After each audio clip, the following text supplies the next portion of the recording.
আসসালামু আলাইকুম। আমি এখন আছি রোজনী এন্টারপ্রাইজের গ্রাউন্ডে। এখান থেকে তাদের বেশ কিছু নন এসি বাস একসাথে ট্রিপের জন্য যাচ্ছে। তো এই ফাঁকে আসলে আমি জানতে আসলাম যে কে কোথায় যাচ্ছে, মানে একটা ইন্টারেস্টিং ভিডিও হতে যাচ্ছে আর কি এটি। হাসান ভাই আজকে কই টিপে যাচ্ছেন? কই বুড়িমারি। আজকে বুড়িমারি যাচ্ছেন? টিপ করে আপনার ঠিক এখনই 7টা। ঠিক আছে, সাথে যান ভাই। রোজনী এন্টারপ্রাইজে কিন্তু এটি নন এসি সেকশন, তাদের এসি সেকশনও রয়েছে। আর এখানে সবগুলো নন এসি বাস থাকে। মোটামুটি কিন্তু বেশ ভালো একটা দাপট নিয়ে তারা উত্তরবঙ্গে সার্ভিস দিতেছে। উত্তরবঙ্গে বিভিন্ন বেশ কয়েকটি রুটে রোজনী এন্টারপ্রাইজকে দেখতে পাওয়া যায়। চলুন জানি আসলে এই বাসটি কোথায় যাচ্ছে।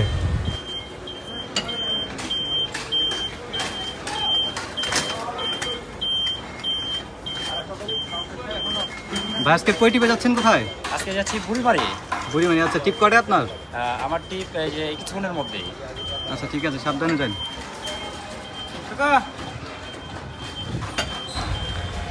রোজনী এন্টারপ্রাইজের নন এসি সার্ভিস কিংবা এসি সার্ভিস সব কিন্তু আসলে নাইট টু নাইট দিয়ে থাকে, অর্থাৎ দিনের বেলা আসলে এদের সার্ভিস পাবেন না।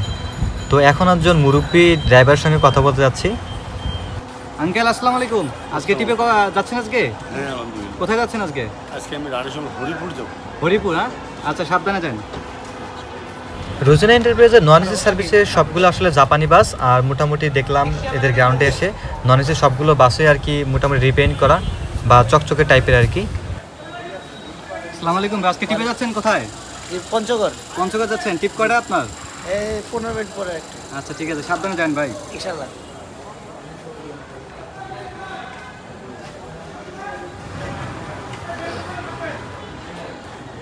রোজনী এন্টারপ্রাইজের এটি যাচ্ছে পঞ্চগড়, এটি যাচ্ছে হচ্ছে বুড়িমারি। আর সবার সামনে যে বাসটাকে দেখতে পাচ্ছেন সেটি আসলে বুড়িমারি যাচ্ছে। কোনটা? আর হচ্ছে মাঝখানটা আট হবে নাকি? মাঝখানটা এটা হরিপুর যাবো। রানী সাঙ্কেল আর হরিপুর, এটা বুড়িমারি, এটা বুড়িমারি। রোজনী এন্টারপ্রাইজের সব থেকে যে বিষয়টি আমার কাছে বেশি ভালো লাগলো সেটা হচ্ছে প্রত্যেকজন স্টাফ ভিডিও করার সময় কিংবা যখন বলতেছিলাম ভাই কোথায় যাচ্ছেন বা কখন যাবেন, এই বিষয়টা যখন জিজ্ঞাসা করতেছিলাম একটা মিশুক টাইপের আর কি বিষয়ে তারা আমার কাছে প্রকাশ করলো। তো সহজেই কিন্তু অনেক স্টাফ আসলে এভাবে কথাবার্তা বলে না। তো এই বিষয়টা অন্তত ভালো লাগলো।